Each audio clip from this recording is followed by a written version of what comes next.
क्योंकि देखिए ये बहुत गंभीर है और आज मुख्य चुनाव आयुक्त ने कहा है कि झूठ और भ्रम के गुब्बारे मत उड़ाइए। इलेक्टोरल रोल्स पर जो कहा गया था और नई दिल्ली की सीट पर भी सिर्फ 2,500 लोकसभा से विधानसभा आते हुए सिर्फ 2,500 लोगों का ही इंक्रीज हुआ है वोटर्स का।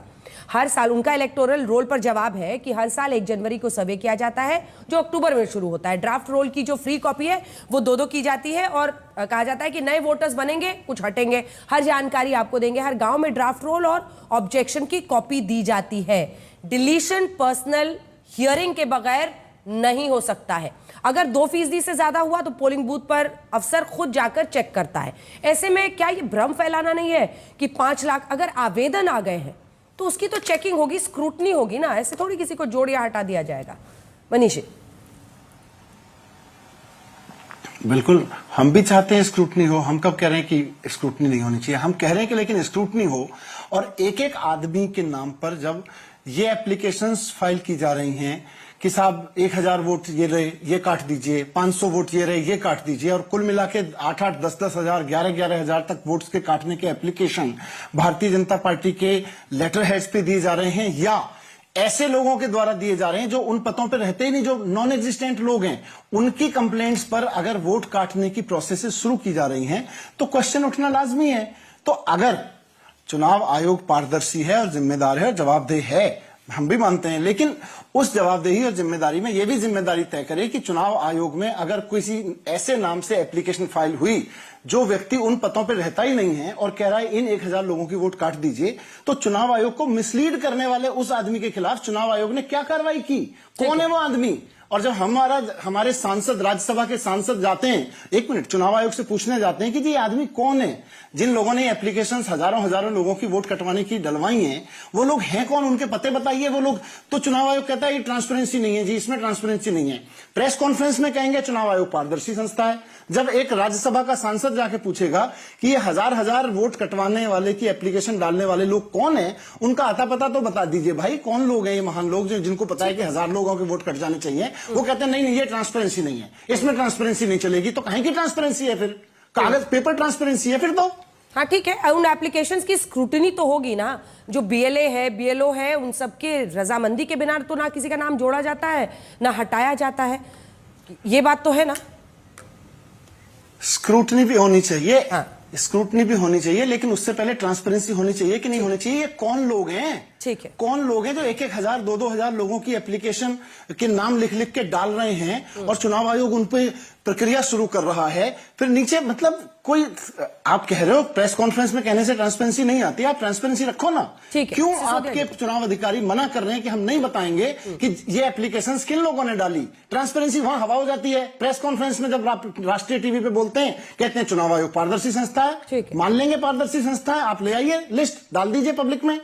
मनीष जी, अब मैं आम आदमी पार्टी में आपके रोल पर आना चाहती हूं। सबका रोल लग रहा है कि पार्टी ने डिफाइन कर दिया है। केजरीवाल फिर सीएम, आतिशी खड़ाऊ उर्फ टेम्पररी सीएम, जो कि मुख्यमंत्री मतलब केजरीवाल जी ने ही कहा। आप पर सब चुप हैं। उप मुख्यमंत्री बनेंगे ना अगर आप जीतती है?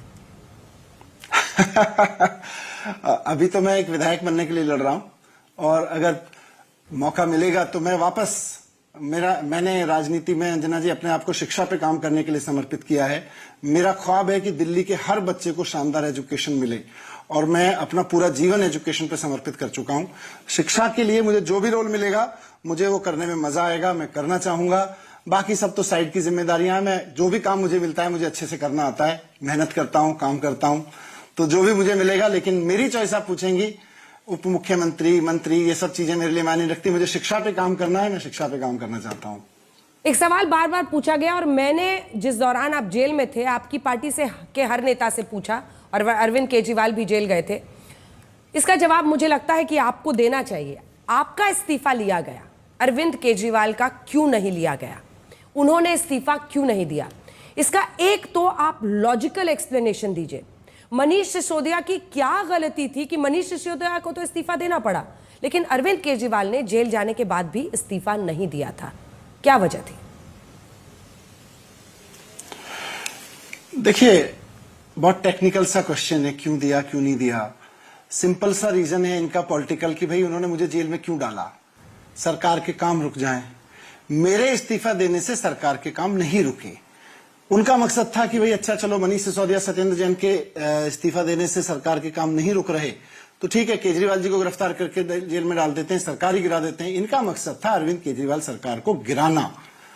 हमने इनकी ये साजिश नाकाम की। अगर अरविंद केजरीवाल जी इस्तीफा देते तो अरविंद केजरीवाल जी को सरकार को हटाने के लक्ष्य में ये कामयाब हो जाते। हमने नहीं दिया इस्तीफा उस वक्त। अलग अलग समय पे अलग अलग स्ट्रेटेजी होती है। सत्येंद्र जैन अरेस्ट हुए, इस्तीफा नहीं लिया। मैं अरेस्ट हुआ और सत्येंद्र जैन भी जेल में थे, हम दोनों ने इस्तीफा दे दिया।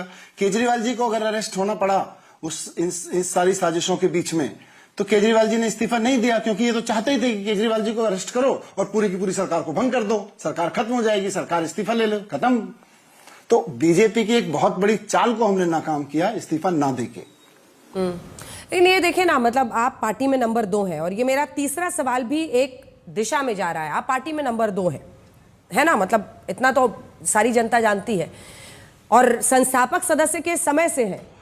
जब अरविंद केजरीवाल ने इस्तीफा दिया, नहीं सर, नहीं मनीष जी, नंबर 1 तो तय है आपकी पार्टी का, नंबर 2 पर हो सकता है भिड़ंत हो। जब अरविंद केजरीवाल ने इस्तीफा दिया तो सब आपकी तरफ देख रहे थे, है कि नहीं? लेकिन आपकी बजाय आतिशी को सीएम बनाया गया, आपको मतलब, और अपनी तरफ से अरविंद केजरीवाल जी ने कह दिया कि मनीष नहीं बनेंगे सीएम। क्यों किया ये? हाँ, तो पहली बात तो मैं वो बात पूरी कर लेता हूं जो आपके क्वेश्चन के बीच में मैं कहने की कोशिश कर रहा था। हमारी पार्टी में हमारे लीडर हैं अरविंद केजरीवाल और उसके बाद हर एक आदमी नंबर 2 ही है। मैं भी नंबर 2 हूं।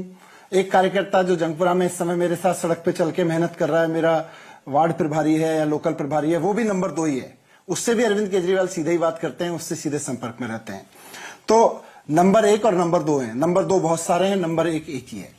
तो इसमें तो हम सबको भी कोई संदेह नहीं है, तो इसलिए आप उस पर कहीं झंझट ही नहीं है।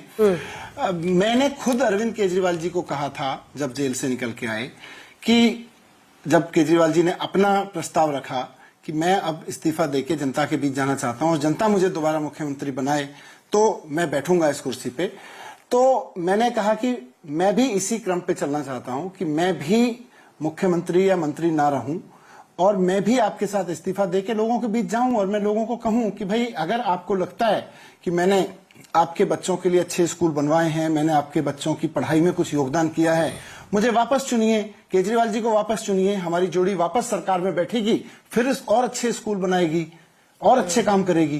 तो हम दोनों ही इस भाव के साथ इस्तीफा देके जनता के बीच में हैं। सवाल इसलिए उठता है क्योंकि देखिए आप लोगों ने एक नई राजनीति